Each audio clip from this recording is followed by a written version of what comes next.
grew up playing everything from Indian classical music to flamenco to jazz to playing in orchestras to playing with punk bands and rock bands and funk bands. Ever since then, I've worked a lot in a whole range of areas, and I particularly love, over the last 10 years, I've been doing a lot of orchestral work.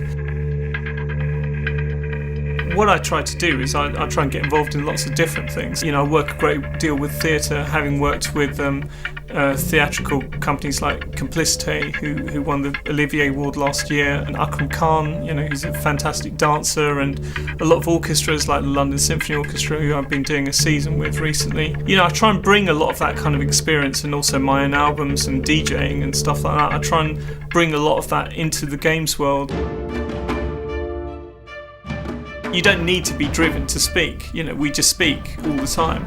And I kind of feel the same way about music, because I've spent more time in my life playing music than I have talking anyway. So it kind of feels like a natural thing, so I never get tired of it, because it's my communication.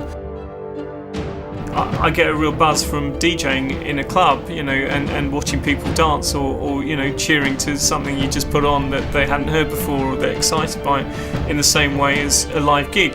What's also an incredible buzz is when you get an orchestra in a room, and for the first time you hear back what you programmed in your bedroom, or you first heard in your head just a few weeks before, and it's just a little theme you might have whistled or thought of. It's quite incredible.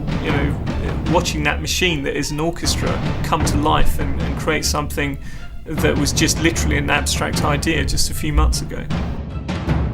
I have a strong idea of what I wanted to do with Enslaved right from the beginning, and I think we've been true to that kind of flavour. You definitely can identify the music as being from this game, and I think that's what's working very well. It feels like it has its own vibe.